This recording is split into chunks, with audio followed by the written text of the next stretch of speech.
नागपुर में जो 8 से 10% मुस्लिम समुदाय या शांति दूत हरे टिड्डे रहते हैं, उन्होंने किस तरीके से दंगा किया कि देवेंद्र फडणवीस मुख्यमंत्री होने के वजह से उनके हाथ में गृह मंत्री पद नहीं देना चाहिए, गृह मंत्री किसी और को बनाओ। इस पूरे दंगे को आप किस तरीके से देखते हैं, क्योंकि सीधे तौर पर ये सुनियोजित और प्रयोजित दंगा था। हालांकि दंगा मुसलमानों ने किया, उन्होंने गिरफ्तार 8 वीएचपी और बजरंग दल के कार्यकर्ताओं को कर लिया।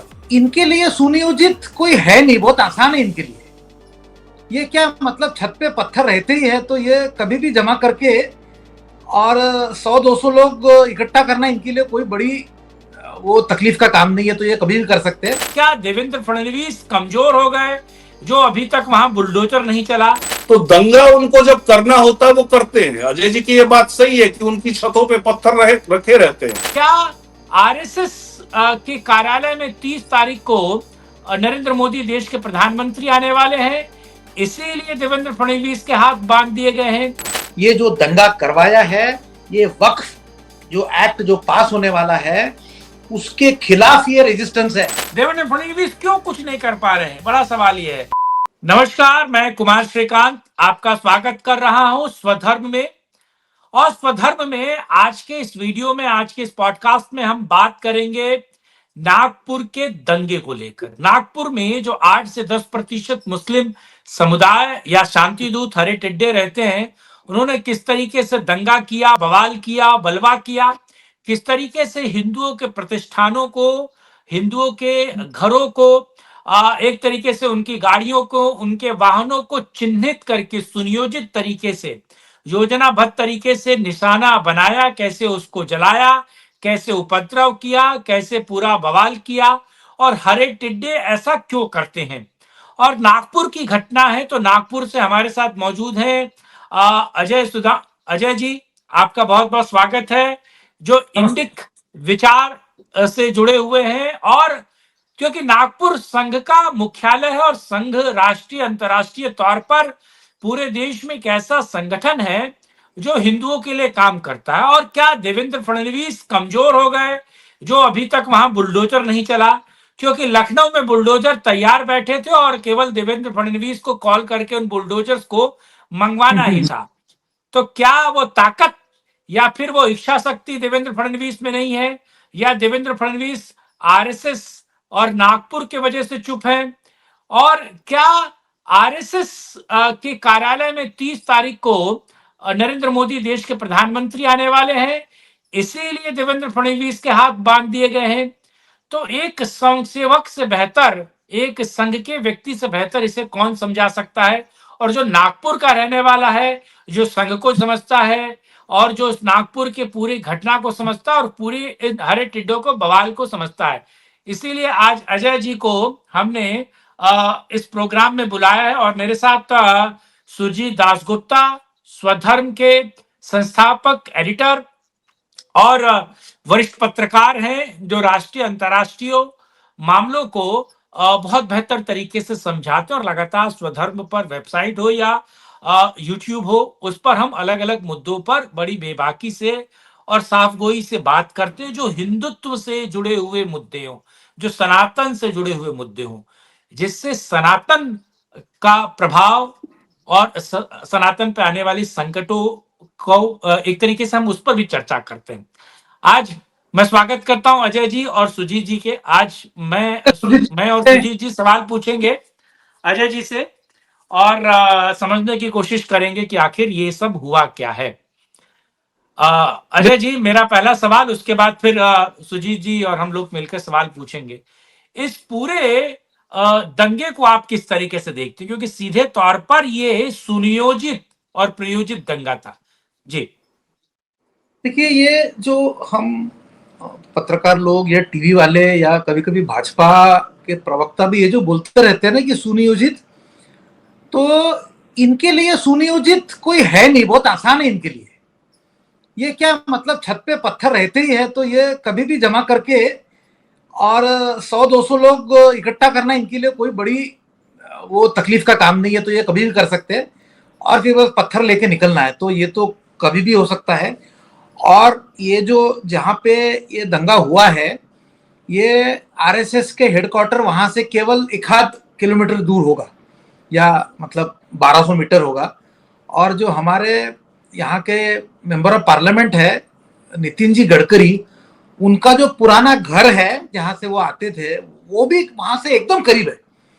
तो ऐसी जगह जहाँ पे इतनी बड़ी जिसको क्या कह सकते हैं कि लेगेसी है, धरोहर है, वहां पे दंगा होना ये सचमुच इट्स वेरी अनफॉर्चुनेट।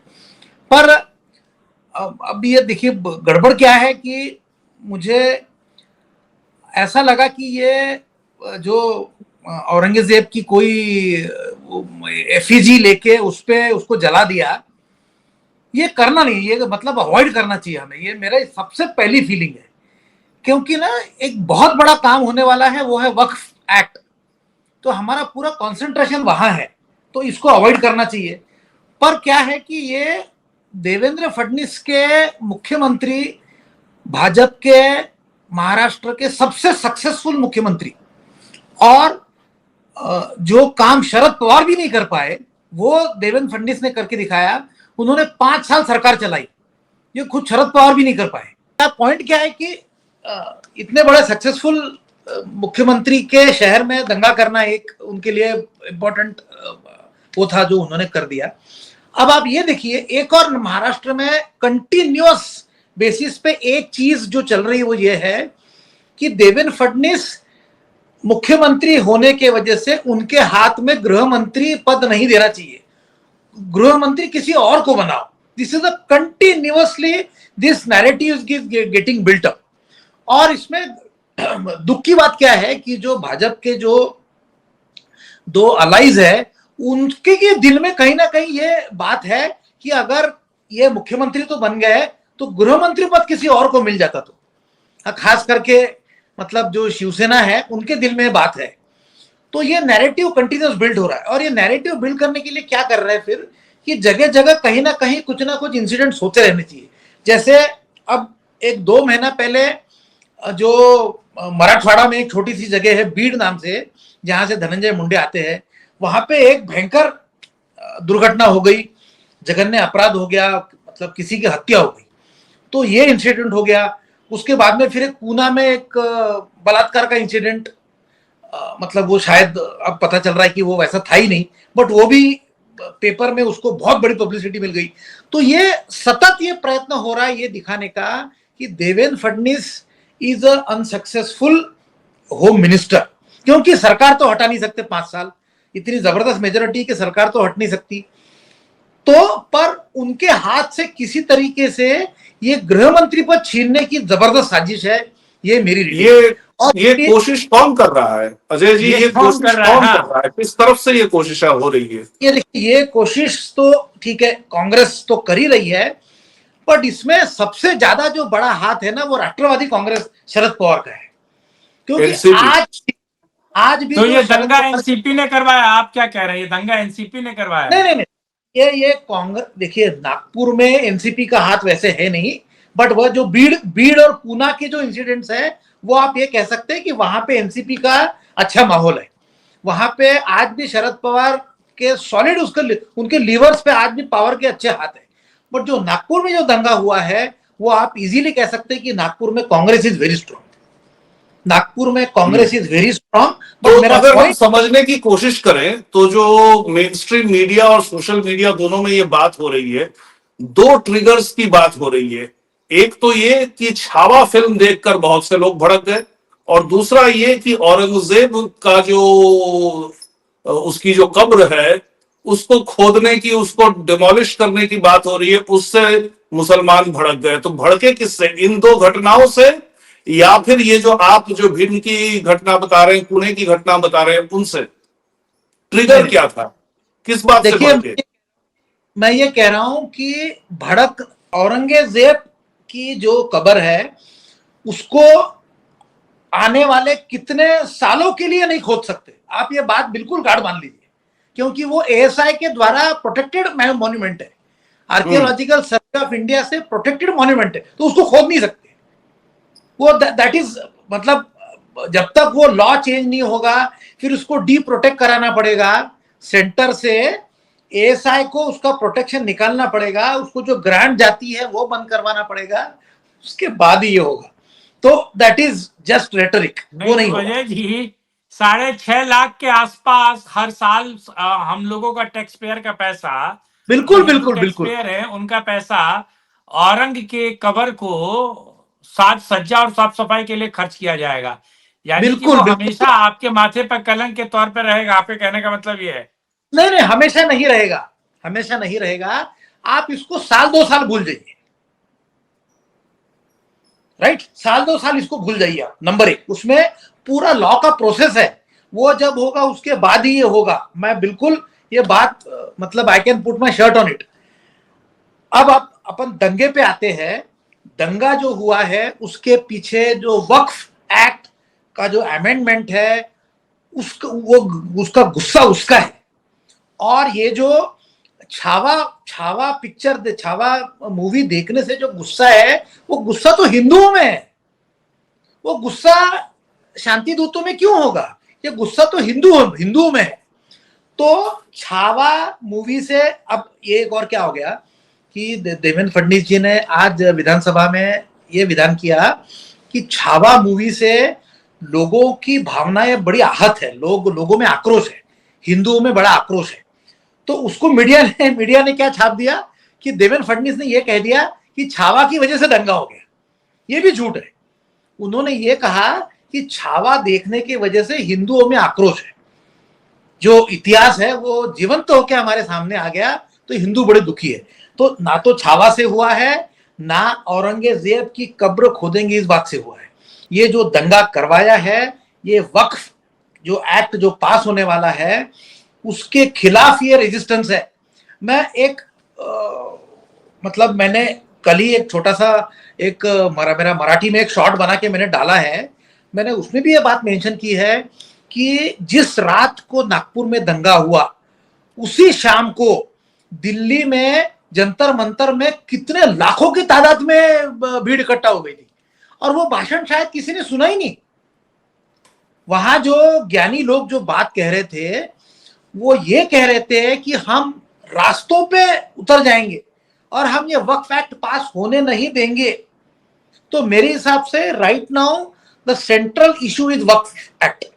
अच्छा, कांग्रेस के जो नेता है राशिद आलवी, उन्होंने 7 या 8 दिन पहले एक बयान दिया कि हम मुसलमानों को रास्ते पे उतारेंगे। सुजीत जी, सरकारी मैं जरा आपसे एक सवाल पूछ रहा हूँ। सुजीत सर, मैं आपसे सवाल पूछ रहा हूँ। अजय जी से तो मतलब अजय जी से तो मैंने सवाल पूछा, लेकिन मैं जरा आपसे सवाल पूछ रहा हूँ। अजय जी कह रहे हैं कि साहब कांग्रेस के स्लीपर सेल हैं, कांग्रेस के बहुत सारी चीजें हैं, और जो दिल्ली में जंतर मंतर पर जहर उगेला गया, वो एक बड़ा कारण है, मुझे पता है। और बहुत सारे लोग, और उन्होंने खूब जी भर के कहा कि साहब हर जगह पेट्रोल डला हुआ है, बस केवल माचिस मारिए, अंगार लगाइए और पूरा देश जलने को तैयार है। वो सारी चीजें आप समझिए कि नागपुर में 8 से 10% मुसलमान हैं, संभल में 72% से ज्यादा मुसलमान हैं। यहां बुलडोजर चलने से पहले कोई सोचता नहीं, यहां योगी का डंडा चलता है और बहुत बेहतर चलता है। और बुलडोजर चलने से पहले यह नहीं देखा जाता है कि डीजल है कि नहीं। डीजल की जगह जो एक शासन का इकबाल होता है, उसके कारण वो जो बुलडोजर चल जाता है। देवेंद्र फडणवीस के हाथ किसने रोके हैं? देवेंद्र फडणवीस को किसने कहा भैया कुछ मत करो? देवेंद्र फडणवीस क्यों कुछ नहीं कर पा रहे हैं? बड़ा सवाल यह है। क्या चुनाव से पहले आप औरंग को गरियाते हैं, औरंग के खिलाफ बोलते हैं, और चुनाव के बाद औरंग पे चुप्पी साध लेते हैं? सुजीत सर, सवाल देखिए, हाँ, अजय सुदामे जी न केवल नागपुर में रहते हैं, वो स्थानीय व्यक्ति हैं, इसके अलावा संघ से जुड़े हुए हैं, तो वहां की खबर भी रखते होंगे। लेकिन संघ के साथ जुड़े होने से कुछ मर्यादाएं भी आपके साथ जुड़ जाती हैं, और इसके लिए ये मैं शायद हाँ, तो इसलिए शायद अजय जी उस तरह से बात को नहीं उठाना चाहते। क्योंकि देखिए, हालांकि ये अपने आप में सराहनीय बात है जो उन्होंने कहा कि देवेंद्र फडणवीस केवल दूसरे ऐसे महाराष्ट्र के मुख्यमंत्री हैं जिन्होंने 5 वर्ष का कार्यकाल पूरा किया। इससे पहले और एक ही ऐसा दृष्टांत मिलता है। लेकिन अगर हम उन्हीं 5 सालों में जाएं, पिछले बार जब वो चुनाव जीते थे और पूरे 5 साल उन्होंने चलाए थे, तो उनमें हिंदुओं की तरफ से कई आरोप लगे थे उन पर। उनकी पत्नी पर लगे थे आरोप कि जिस तरह से वो टिकटॉक वीडियोस वगैरह बनाती हैं, फिर जिस प्रकार से उनके अलग अलग टाइप के बयान आते थे उन 5 वर्षों में, उनमें ऐसा कुछ लगता नहीं था। मतलब योगी आदित्यनाथ का कैरेक्टर बिल्कुल अलग है, देवेंद्र फडणवीस का कैरेक्टर बहुत अलग है। और अगर सरकारी कार्रवाई की इस नागपुर के दंगे के परिप्रेक्ष्य में बात करें, तो मतलब अभी अभी सूचना मिली है कि हालांकि दंगा मुसलमानों ने किया, उन्होंने गिरफ्तार 8 वीएचपी और बजरंग दल के कार्यकर्ताओं को कर लिया। तो किसको खुश करने की कोशिश हो रही है, किसका तुष्टीकरण हो रहा है, ये तो बहुत स्पष्ट है। लेकिन मैं राजनीतिक बात भी समझता हूं कि अगर वक्फ के कारण ये सब हो रहा है, या हो सकता है कि जो ऐसे लोग जो वक्फ नहीं चाहते कि वक्फ एक्ट जो है उसको बदल दिया जाए, और उसके पास जो ये बेतहाशा पावर है कि कहीं पर भी किसी भी संपत्ति को तुम अपना बताओ और उसके बाद उसको हड़प लो, और उसके खिलाफ जो सुनवाई होगी वो भी वक्फ के अपने ट्राइब्यूनल में होगी, जहां पर कि सारे के सारे मुसलमान बैठे हुए रहेंगे। तो बहुत ही ये आसान है अनुमान लगाना कि वो आपकी जो अपील है कि आपकी संपत्ति के ऊपर वक्फ का दावा गलत है, उसका क्या नतीजा निकलेगा उस अपील का, वो तो बहुत ही मतलब आसान है अनुमान लगाना। लेकिन उसमें चाहे मतलब उस कानून को बदला न जाए, इसलिए पहले ही एक माहौल ऐसा बना देना, एक माहौल को इतना गर्म कर देना, और उसके लिए ये दंगा भड़काया गया, ये जो कारण अजय जी ने बताया, मुझे लगता है कि इसमें काफी दम है, इस कारण में काफी दम है। क्योंकि देखिए, इससे पहले जब दिल्ली में दंगे हुए थे सीएए को लेकर, तो मैं ये मानने को तैयार नहीं हूं कि सीएए जो कानून था वो मुसलमानों के समझ में ही नहीं आया और नासमझी में उन्होंने दंगा कर दिया। ये बिल्कुल नहीं था, क्योंकि बार बार सरकार की तरफ से यह स्पष्ट किया गया कि ये किसी से नागरिकता छीनने वाली बात नहीं है, बल्कि जो पाकिस्तान, अफगानिस्तान, बांग्लादेश के जो माइनॉरिटीज हैं, जिनमें कि केवल हिंदू नहीं बल्कि ईसाई, बौद्ध, जैन वगैरह सभी हैं, उनमें से कोई अगर शरण ले भारत में तो उनको नागरिकता दी जाएगी। ये कोई बहुत कठिन, कोई बहुत पेचीदा बात तो थी नहीं कि मुसलमानों के समझ में नहीं आई कि उन्होंने दंगा कर दिया। तो दंगा उनको जब करना होता है वो करते हैं। अजय जी की ये बात सही है कि उनकी छतों पे पत्थर रखे रहते हैं, और 100-200 लोगों को इकट्ठा करना कोई बहुत बड़ी बात नहीं है। हाँ, प्रश्न ये जरूर है कि अगर केवल महाराष्ट्र में वो दंगा करते हैं, और वो भी महाराष्ट्र के केवल एक हिस्से में, नागपुर में वो दंगा करते हैं, और अगर भारत की सरकार ने, केंद्र में यह तय कर लिया है कि वक्फ बोर्ड को बदलना है, तो क्या केवल नागपुर के दंगे से वो जो निर्णय है वो रुक जाएगा? क्या नहीं रुकेगा वो। तो यह भी सोचने की बात है। लेकिन हाँ, अगर जो और एक पहलू जो अजय जी ने सामने रखा है कि 1 मैन 1 पोस्ट, मतलब अगर कोई मुख्यमंत्री है तो वो होम मिनिस्टर भी नहीं रह सकता। ऐसा एक समय हम सुनते थे बहुत पुराने जमाने में, जब वाजपेयी जी का और आडवाणी जी का जो पूरा तंत्र चलता था, तो उस समय हम सुनते थे कि जैसे अगर कोई एक पद में है तो वो पार्टी के भी पद में नहीं रह सकता, या फिर सरकार के ही 2 पदों में नहीं रह सकता। लेकिन इसका अपवाद भी हमने मोदी काल में ही देखा कि अमित शाह जिस समय गृह मंत्री भी थे और वो पार्टी के प्रधान भी थे। हाँ, और जैसे हम जानते हैं कि वाजपेयी जी के टाइम पर भी ये Advani ji deputy prime minister भी थे और होम मिनिस्टर भी थे। तो इसलिए ये ऐसा कोई रूल है नहीं, बहुत हार्ड एंड फास्ट रूल है नहीं कि आप किसी भी हालत में आप 2 पदों पे रह ही नहीं सकते। तो इसलिए अगर ऐसी कोई राजनीति हो रही है तो शायद वो सरकार के अंदर ही हो रही हो। ऐसे जो लोग सरकार में ही है और वो नहीं चाहते कि देवेंद्र फडणवीस का जो इतना पावर है क्योंकि देखिए गृह मंत्रालय क्या होता है किसी भी स्टेट का, मैं सेंटर का नहीं बता रहा हूं, किसी भी स्टेट का गृह मंत्रालय मतलब होता है पुलिस मंत्रालय। गृह बिल्कुल बिल्कुल मंत्रालय का सबसे बड़ा वही वही कारण है। और जिस मुख्यमंत्री के हाथ में पुलिस ही नहीं है, उसके हाथ में कुछ नहीं है, वो पावरलेस है। तो जैसे ममता बनर्जी केवल चीफ मिनिस्टर नहीं है वेस्ट बंगाल की, वो होम मिनिस्टर भी है। करेक्ट। तो इसीलिए वो पद उनके पास रहना बहुत आवश्यक है। जी देखिए मैं ये एक और सवाल पूछ रहा हूं, क्योंकि ये बहुत महत्वपूर्ण सवाल है और अजय जी से पूछ रहा हूं। अजय जी, क्या आपको ये नहीं लगता कि ये आरएसएस को चुनौती है? नागपुर में जो संघ का मुख्यालय है और जहां से संघ संचालित होता है, जहां से महाराष्ट्र का सीएम आता है, आप सोचिए, वहां दंगा करके हरी टिड्डे ये चुनौती न केवल बीजेपी को, न केवल मुख्यमंत्री को, ना बल्कि जो गृह मंत्री हैं उनको, बल्कि ये आरएसएस को भी चुनौती दी जा रही है कि साहब, हमारे में इतनी ताकत है कि हम आपके मुख्यालय पर से महज 1200 मीटर दूर पर दंगा कर सकते हैं। आपको लगता है ये चुनौती है सीधे तौर पर, और इस चुनौती से बिल्कुल अभी निपटा नहीं जा रहा है? ये चुनौती आरएसएस को है, देवेंद्र फडणवीस जी को है और नरेंद्र मोदी जी को भी है, प्रधानमंत्री को है। ये पूरे पूरे एपरेटस को चुनौती है, इसमें कोई डाउट नहीं है। तो ये जानबूझ के नागपुर में किया ही इसलिए गया है कि इससे दंगे भड़के और जिस तरह से सीए के खिलाफ दंगे भड़का के उसके नोटिफिकेशन में डिले हो गया था, वो यही चाहते हैं कि ये भी इसी तरीके से कुछ हो और वक्फ एक्ट का जो पास करने का जो समय है वो बढ़ जाए, उसका ये कुछ देर के लिए रुक जाए, वो यही चाहते हैं। इसलिए उन्होंने नागपुर में करा है, क्योंकि उनको ये मालूम था कि Nagpur is a soft target now, क्योंकि यहाँ इतनी शांति है। तो मैं यहाँ जन्म से यहाँ पे हूं, मैं 54-55 साल से, मुझे कोई इंसिडेंट याद नहीं आ रहा है, तो this is a soft target.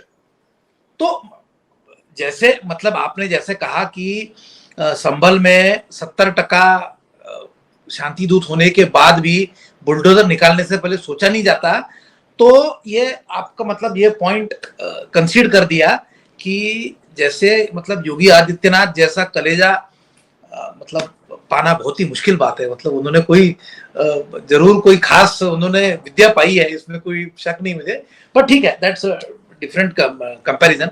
But point ये है कि नागपुर में जो हुआ है वो चुनौती है, और वो इसीलिए किया गया है कि इससे दंगे भड़के, और ये जो वीएचपी वाले कुछ कार्यकर्ताओं को अरेस्ट हो गई है, तो वो चिंता ना करें, वो कल सुबह तक आ जाएंगे बाहर। बट आप ये देखिए कि नरेंद्र मोदी जी जब गुजरात के मुख्यमंत्री थे, तब उन्होंने प्रवीण तोगड़िया तक को नहीं छोड़ा था। तो ये जो क्या होता है ना कि जब हम हम हमेशा ये बोलते हैं कि हमको तो ये सिविलाइजेशन बचाना है, सरकार चली जाए बट हमको सिविलाइजेशन बचाना है। पर जब हम सरकार में होते हैं ना, तो बड़ा मुश्किल होता है। जब हम सरकार के बाहर है तो कुछ भी कर सकते हैं, जैसे कि 92 में हम सरकार में थे ही नहीं, तो हमने जो करना था कर लिया। पर आज हम जब सरकार में है तो ये करना बड़ा मुश्किल है, और सरकार के सामने ये डायलेमा है कि अगर कोई law somebody is taking law in his own hands, तो उसको अरेस्ट करना पड़ेगा, है ना। तो ये बहुत बड़ा डायलेमा है, और ये नरेंद्र मोदी जी ने भी फेस किया था, और उन्होंने प्रवीण तोगड़िया और वीएचपी के जो लोग कुछ थे, उन्होंने तब किसी को अरेस्ट भी किया था, भले ही छोड़ दिया होगा एक दिन में, और उन्होंने अरेस्ट जरूर किया था। तो मेरे हिसाब से ना ये बड़ा there are no easy answers, but मुझे ये लगता है कि अगर हम सरकार में है तो लॉ एंड ऑर्डर हमारी पहली प्रेफरेंस है। लॉ एंड ऑर्डर मेरा पूजा का मुकुट है, मैं इसको गिरने नहीं दे सकता, ये मेरा मानना है, राइट। ये एक प्रश्न है अजय जी, एक नया एंगल आ रहा है, आज दोपहर को बहुत चल रहा था ट्विटर पे, वो ये कि एक आदमी का नाम आ रहा है फहीम खान, और उसकी जो पार्टी, उसका नाम मैंने पहले कभी नहीं सुना। उसकी पार्टी का नाम है माइनॉरिटी डेमोक्रेटिक पार्टी, और वो अरेस्ट हुआ है। और ये बहुत ही छोटी मोटी कोई पार्टी होगी। इस आदमी का भी नाम पहले कभी नहीं सुना, उसका चेहरा कभी पहले नहीं देखा। कहीं वो अपनी माइनॉरिटी वाली राजनीति चमकाने के लिए तो नहीं कर रहा, उसने जो भी किया होगा दंगे के लिए। नहीं, देखिए ये क्या है ना कि अब कांग्रेस इतनी बदनाम हो चुकी है, तो वो क्या करती है कि वो आउटसोर्स कर देती है ऐसा किसी को। तो ये बिल्कुल आपने जो कहा कि ऐसा किसी को खड़ा करेगी और वो चुन के आने के बाद कांग्रेस के साथ चले जाएगा, ये बिल्कुल हो सकता है। वो अपनी राजनीति बिल्कुल चलता है। और ये जो आपने पार्टी का नाम बताया, minority democratic front, democratic party, कभी नाम ही नहीं सुना इसका। मैंने भी पहली बार सुना है।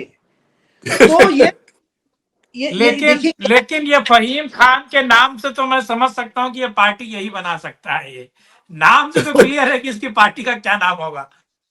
लेकिन डेमोक्रेसी बात समझ नहीं आती, डेमोक्रेटिक नाम क्यों रखते हैं ये लोग? हरा पीला नाम रखते तो समझ में आता। अरे वो तो डेकॉय है वो। डेमोक्रेसी इज अ डेकॉय उनके लिए। पर आप ये देखिए कि जो कल सबसे पहले जो 51 लोगों को अरेस्ट हुई ना, उसका लिस्ट आप देखिए ट्विटर। वो 2 लोगों ने ट्वीट भी किया है। एक हमारे पहचान की मैडम है, उनका नाम है सुनैना होले। तो वो पार्टी का अच्छा काम करती है, वो भी नागपुर से, अभी तो बॉम्बे में है। उनका हैंडल आप सर्च कीजिए, उन्होंने 51 लोगों की पूरी लिस्ट ट्वीट की है। आप वो 51 के 51 नाम पढ़ लीजिए। तो वो मतलब पूरे माइनॉरिटी डेमोक्रेटिक फ्रंट वाले ही लोग हैं पूरे के पूरे। अच्छा होले सारे के सारे हरे टिड्डे हैं कहने की बिल्कुल बिल्कुल। हाँ, सुनैना होले, सुनैना। अच्छा, ठीक है, मैं देखता हूँ। हाँ, आई है, मेरे पास भी नाम है वो। लेकिन क्या मैं फिर भी मेरा सवाल वही है कि ये बुलडोजर नहीं चलेगा क्या? चलेगा। मेरा सवाल वही है, या फिर डीजल नहीं है? बुलडोजर चलेगा, पर इसको क्या है ना, मैं मतलब मैं ये दिन भर आज मैं इंतजार कर रहा था कि अभी न्यूज आएगी, तभी आएगी। और मैंने श्रीमती को बोला मजाक में, मैंने बोला बुलडोजर आ गया। बोले तुम छोड़ो बातें तुम्हारी बड़ी मेरे से मत करो। ये मतलब आप भी मायूस हैं बुलडोजर नहीं आने पे? अच्छा, हाँ, तो अजय जी लिस्ट मिल गई है। हाँ, सारे के सारे वैसे ही है, वही है। शेख आबिद शेख नासिर, फैजान समीम शेख, अदनान शमीम शेख, ईमानुद्दीन अयाजुद्दीन शेख, अशफाक हमीदुल्लाह खान, काशिफ खान, बशीर खान, इरफान अहमद, सब वही है। 51 की 51 पूरे हीरे। तो देखिए, ये मतलब मैं हमेशा ये कहता हूं ना कि आगे जाके जब कभी अगर ये ख्वाब पूरा होगा तो योगी जी जाएंगे तो साथ में इनको लेके ही जाएंगे, ऐसा हम चाहते हैं। वो शायद हो भी जाए।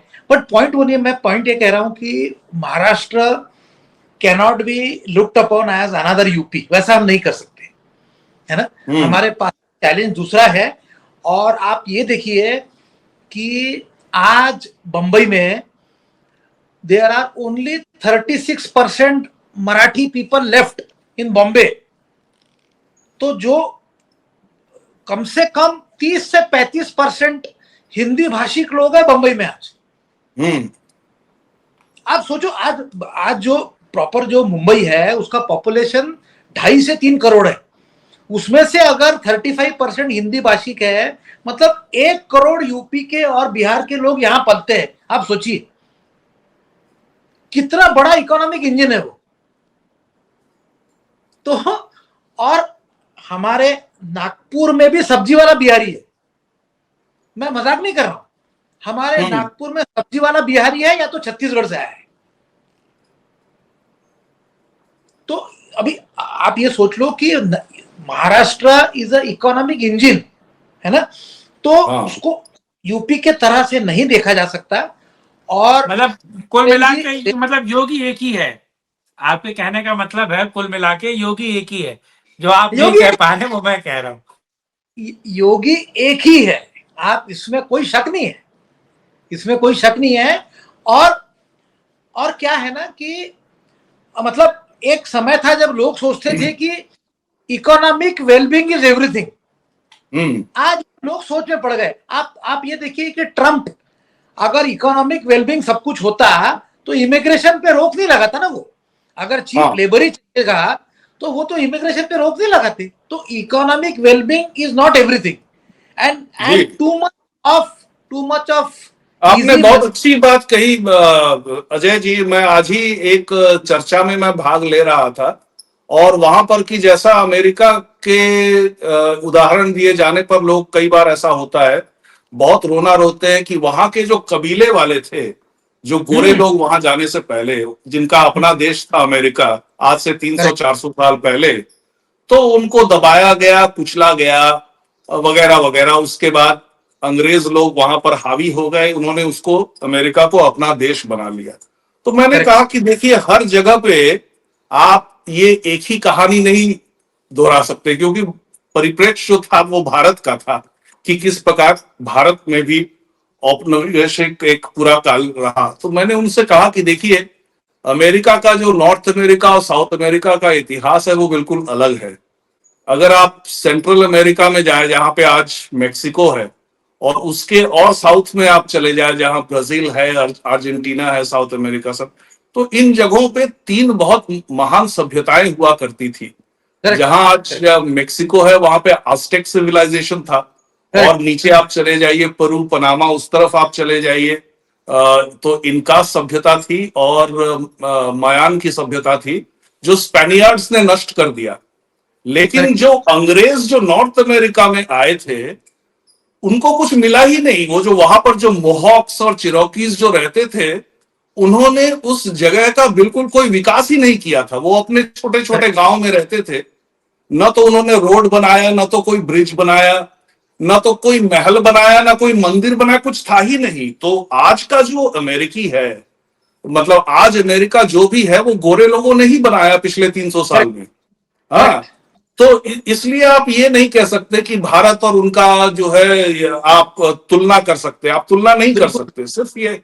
सिर्फ यही नहीं, उसी की तुलना अगर मैं उस बात से करूं जो आपने अभी अभी कहा, आपने बिहारियों की और उत्तर प्रदेश के लोगों की बात की जो महाराष्ट्र में रहते हैं, तो उसके साथ एक बात और जुड़ी हुई है कि जो बिहार के लोग और यूपी के लोग रहते हैं महाराष्ट्र में, वो महाराष्ट्र की इकोनॉमी को में कंट्रीब्यूट करते हैं, योगदान देते हैं, अपनी मेहनत से हो, अपने काम बिल्कुल से हो, बिल्कुल। अपनी बुद्धि से हो। तो इसी तरह से तुलना ये हो रही थी कि जो भारत से और चीन से जो व्यक्ति अमेरिका जाता है, वो वहां जाके बम नहीं फोड़ता। हम्म। वो कंट्रीब्यूट करता है वहां पर। अमेरिका जितना भी विकसित देश है, उसको और विकास की ओर ले जाने के लिए वो नासा में काम करता है, वो माइक्रोसॉफ्ट में काम करता है, गूगल में काम करता है, हाँ, बराबर। वो आर्टिफिशियल इंटेलिजेंस पे काम करता है। तो माइग्रेशन की जब बात होती है, तो आप हमेशा ये देखिए कि जो आपके राज्य में या आपके देश में आ रहा है, वो कुछ योगदान देने आ रहा है कि आपसे कुछ बिल्कुल छीनने आ रहा है, या उसकी बिल्कुल योगदान उसका दे जो अपना देश है वहां पर उसका भट्टा बैठ गया है, इसलिए आ रहा है। जैसे वो सीरिया से आ रहा है, सीरिया में तो बराबर कुछ है ही नहीं अब, तो इसलिए आ रहा है। या अरब के किसी बराबर। देश से आ रहा है, क्योंकि वहां पर उसका उसका व्यक्तिगत विकास एक एक स्तर से ज्यादा नहीं हो सकता। या इजिप्ट से, करेक्ट। लिबिया से, अल्जीरिया से आ रहा है। तो इसलिए सभी माइग्रेंट्स को एक नजर में नहीं देख सकते। लेकिन एक बात बिल्कुल और नहीं, बिल्कुल नहीं। मुझे इससे जो मैं अगला सवाल जो मैं आपसे करना चाहता हूं, वो ये कि सोशल मीडिया पर पिछले 3 दिनों में नागपुर के बारे में एक और बात आ रही है कि जो असल में जो घटनाएं घट रही है नागपुर में, और मीडिया में जो बताया जा रहा है, वो बिल्कुल अलग है। तो इस पर थोड़ी सी रोशनी डालिए कि क्या ऐसा ही है, क्या मतलब हो कुछ रहा है और मीडिया हमें कुछ और कहानी बता रही है। नहीं, ये तो मीडिया तो हमेशा टीआरपी के चक्कर में ये हम्म। भलती भलती बातें, वो तो हमेशा का है, उसमें कुछ नहीं है। बट मैं जी। ये देखिए, अभी अभी ना, मतलब मुझे कम से कम 10-15 फोन आ गए कल से, 30-40 मैसेज आ गए, पुराने पुराने, जो दिल्ली बैठे, बॉम्बे बैठे, अमेरिका बैठे, यूरोप में बैठे, और कहाँ कहाँ, चेन्नई से। तो वो टीवी पे दिख क्या रहा है ना कि पूरा नागपुर जल रहा है, जबकि सिर्फ 500 स्क्वायर मीटर के एरिया में दंगा हुआ है। मैं तो 2 दिन से रेगुलर ऑफिस चला हमारा, मैं तो 2 दिन में कम से कम 5-7 लोगों से मिलके आया, मेरा कुछ काम था सरकारी ऑफिस में जाके, वो करके आ गया। और कुछ नहीं, मतलब हमारी बच्ची भी बाहर जाके आ गई, क्योंकि ये जिस एरिया में हुआ ना वो इतना डिटैच्ड है, वो काफी दूर है, और केवल 500 स्क्वायर मीटर के एरिया में छोटा सा स्क्रिमिश हुई है। बाकी इतना एज अ इंसिडेंट उसका सिंबॉलिक वैल्यू बहुत है, सिंबॉलिक वैल्यू कहते हैं कि बहुत ज्यादा है क्योंकि पहली बार हुआ है, पर अदरवाइज अगर आप उसको प्रपोर्शन में देखेंगे या वॉल्यूम देखेंगे तो it's a small incident, it's a very small incident. ये मैं पक्का बताना चाह रहा हूं कि बाकी लाइफ नॉर्मल चल रही है 2 दिन से, मतलब लेकिन जैसे उस कुछ स्मॉल इंसिडेंट में भी, उस स्मॉल इंसिडेंट में भी उसका जो वर्णन मेन स्ट्रीम मीडिया में हो रहा है, क्या वो सटीक वर्णन है या फिर उसमें वो गर्मा गर्म वड़ा पाव मिलाया जा रहा है कि नहीं हम बहुत ज्यादा मिर्च लगा के दिखाया जा रहा है, और उसके पीछे सबसे बड़ा उद्देश्य ये है कि ये बताना कि देवेंद्र फडणवीस का जो एडमिनिस्ट्रेशन है वो इतने अच्छे एडमिनिस्ट्रेटर नहीं है, बस यही उसकी वजह है और कोई वजह नहीं उसकी, उसमें उस पे डाउट कर। पीछे सबसे बड़ा कारण ये है कि अजय जी को भी भाभी जी से, अपनी वाइफ से कहना पड़ता है कि बुलडोजर आ चुका है। तो आप सोचिए, दिल्ली वाले भी यही सोच रहे हैं कि साहब बुलडोजर क्यों नहीं चला रहे हैं, क्या आपकी बैसाखियों वाली सरकार तो है नहीं? नहीं, कोई वो सब, that is not the point. मैं बार बार ये कह रहा हूं कि अब अगर जैसे आप ये सोचो कि ये इंसिडेंट तो हो गया, कंट्रोल में आ गया, अब मेरे हिसाब से अभी कंट्रोल में है, 100% कंट्रोल, अच्छा 100%। ये जो इंसिडेंट जो अभी आ रहे हैं ना, ये कल वाले इंसिडेंट लोग बार बार आके बता रहे हैं कि घर पे, हमारे घर पे हमला हो गया, गाड़ी जला दी, साइकिल जला दी, धुआं आ गया। Yes, these are all they happened only on that night, and that only for you can say 45 minutes 1 hour. Only बोलना गलत है, वो उस आदमी के लिए तो उस समय मतलब जान हलक में आ गई होगी, I can understand that, पर it happened for मतलब it happened for a half an hour 45 minutes. उसके बाद से वो पुराने इंसिडेंट बाहर आ रहे हैं।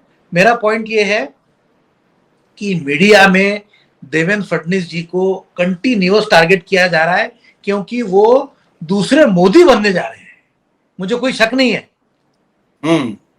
वो दूसरे मोदी, ही वांट्स टू, ये जो छोटी छोटी जो डिस्ट्रैक्शंस है वो उनसे डिस्ट्रैक्ट होते नहीं है, उन्होंने सोच लिया है कि मुझे करना। लेकिन अगर ऐसा है तो इसका मतलब तो यही निकलता है कि बीजेपी के अंदर से ही कोई बदमाशी कर रहा है। 100% यही सवाल है, क्या पार्टी के अंदर सब कुछ ठीक नहीं है? क्योंकि आप याद कीजिए, आज से 11-12 साल पहले जब बीजेपी के बड़े बड़े नेताओं के बीच बोला जाता था कि मोदी जी अगले प्रधानमंत्री बनेंगे, तो उनको अच्छा नहीं लगता था सुनने में। मतलब गोल मोल बातें करते थे, हाँ वो योगी व्यक्ति तो है लेकिन योगी व्यक्ति हमारे पास और भी है, इस तरह की गोल गोल बातें करते थे, साफ साफ नहीं कहते थे कि हाँ हाँ वही बनेंगे। मुझे याद है जब 2013 में जब हमारे पुराने नेता थे और मोदी जी जब सामने आ रहे थे तो मोदी जी को रोकने की कितनी भयंकर कोशिश हुई थी, मुझे एक याद है वो। और किस तरह से मोदी ने क्या जिसको कहते हैं कि अंदर से घुस के उन्होंने जो निकाला है। और आप ये कहते हैं कि मोदी जी को तब जो सोशल मीडिया पे सपोर्ट था वो बड़ा क्रिटिकल था। हाँ, बहुत जबरदस्त, लोगों के सपोर्ट के आगे बाकी सब कुछ धरा का धरा रह गया। क्योंकि मुझे तो याद है, मैं तो हमेशा से स्पष्ट बात करता हूं, मुझे 2013 की और 14 के फर्स्ट हाफ की बात मुझे याद आती है, और उससे काफी पहले मैं 2005 से लेकर 2008 तक मैं पायनियर में काम करता था, और पायनियर एक प्रो बीजेपी पेपर था, और उसके अंदर वहां के जो सीनियर जर्नलिस्ट लोग थे वो बीजेपी के बिल्कुल अंदर तक वो हाल जानते थे, उनके पास इतनी खबर होती थी।